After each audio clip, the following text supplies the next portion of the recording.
Hello, my name is Lauren and welcome to the Theoretical YouTube channel, and prepare for a video with many points, lots of questions, and zero answers. Because today we're talking about Crimes of Grindelwald and one of its most seemingly useless characters, Nagini. People have a lot of thoughts about her inclusion in the film. Let's just say J.K. Rowling is familiar with the hot seat at this point. There were claims she was racist because she cast Claudia Kim, an Asian actress, to play a snake woman who eventually became the evil pet of Voldemort. And even more backlash from fans who refused to believe that Rowling had intended the storyline from the beginning. Because let's face it, no she didn't.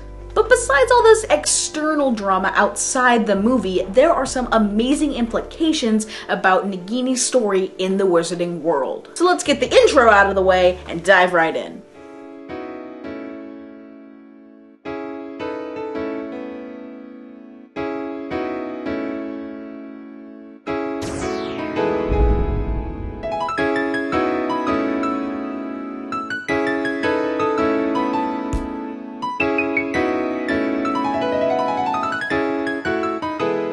You'll probably be familiar with Nagini just being the snake, and now we see her in this film in human form, and how she becomes this companion to Credence. For all the negative criticism of this movie, you know what's incredible?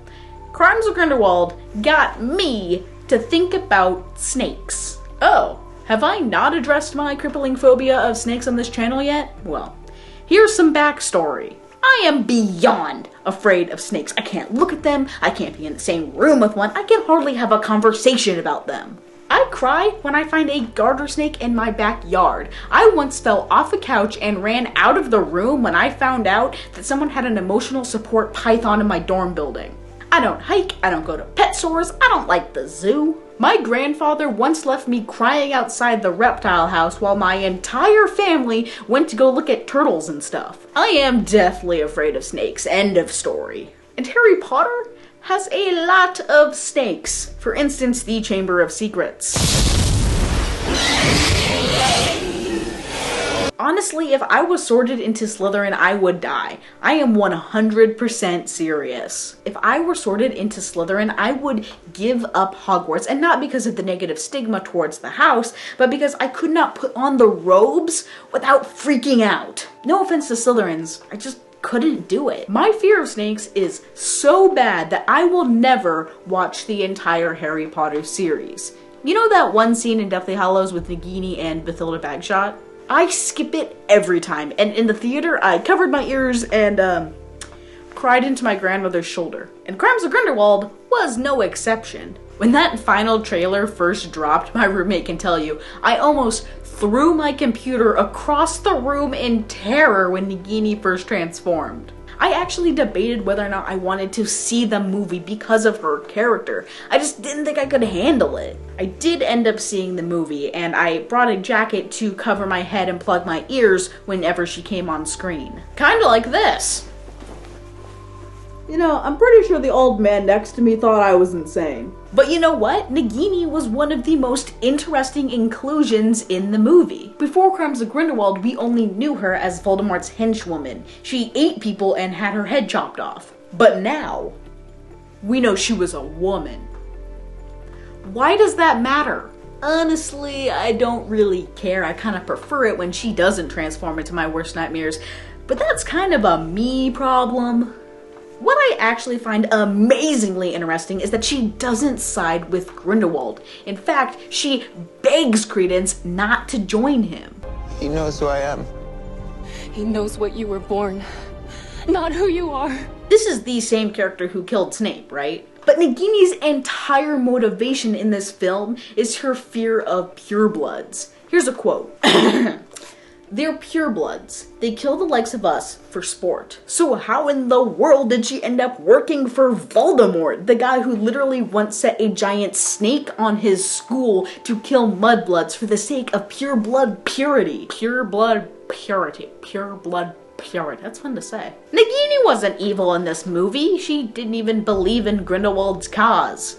But she did have a body. The most interesting thought I had about Nagini leaving the theater was about that one Harry Potter scene that I will never watch. The one where Nagini inhabits Bathilda Bagshot's dead body and waits for Harry in Godric's Hollow. Did Nagini enjoy having a human body again? Was there even enough of her soul and mind to recognize the fact that she was a woman again? How much of the snake that killed Frank Bryce and Charity Burbage remembered her friend Credence? Did being a Horcrux destroy Nagini, or was she trapped in a body she could not control? These questions prompted me to go back and reread the chapter in Deathly Hallows where this all went down. And I came across another gem. What about when Harry shoves a picture of Grindelwald under Nagini's nose and asks, "Who is this person?" He asks again, "Do you know who this is? This man? Do you know him? What's he called?" The passage continues. "Who is this man? Please, who is this?" Nagini looks at the picture and then solemnly back at Harry. She doesn't say a word and only stared at him. But Nagini knows Grindelwald. She was at his rally. She lost Credence when he joined him. Does she remember any of this?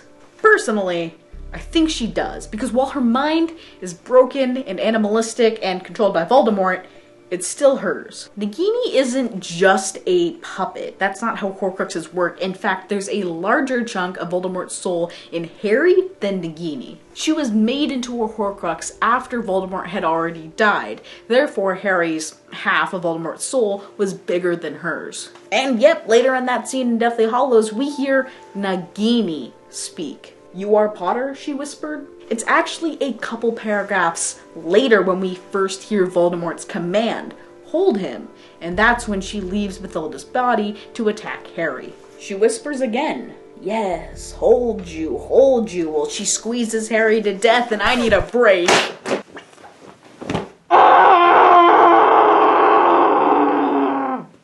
Okay, let's continue.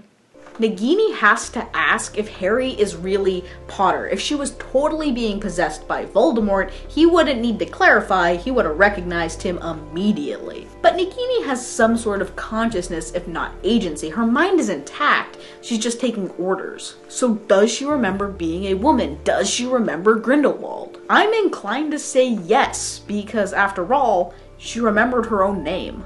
Voldemort calls her Nagini. Harry, Dumbledore, Snape, even Neville all call her Nagini, and who else would have given her that name but herself? Also, I just want to point out how poetic this scene really is. Nagini wasn't a follower of Grindelwald, yet she may be being forced to serve Voldemort, who gave her a body again, a dead one, but still a woman's body. But whose body was it? Not just a famous historian. Not just a family friend of the Dumbledores, but Bathilda Bagshot, Grindelwald's aunt, his closest living relative. Nagini's destiny is coiled so tightly to the story of Grindelwald, and yet it was hardly developed in this movie. I'm genuinely afraid to say it, but I think she's coming back. We're gonna have to see her final transformation into the evil snake that will eventually kill Arthur Weasley.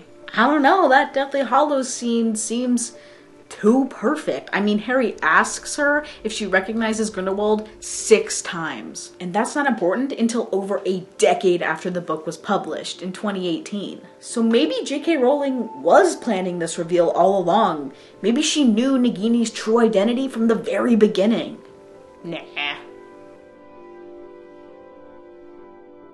Whew, I just edited that whole video without having to look at a picture of a snake.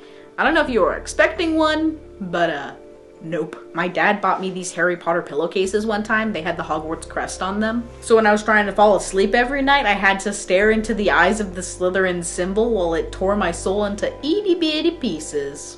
I bolted up in the middle of the night like 6 times before I started using a different pillowcase. Generic wizards are the way to go. Anyway, I hope you liked this video. There wasn't really a theory, just some important questions. I feel like everyone got so caught up in the drama around the inclusion of Nagini that no one really thought about her importance to the story. Say what you want about Crimes of Grindelwald, its quality as a movie, but it kept me awake at night thinking about stuff like this. Anyway, subscribe to this channel if you haven't already, and leave a comment if you have any thoughts about Nagini. You can also follow us on Twitter at theory_central. If you feel so inclined, that would earn you 10 points to Slytherin, even if they do have the worst mascot. And I think that's it for this odd video. I'm gonna go continue to cry into my pillow, and I'll see you later. You're crazy.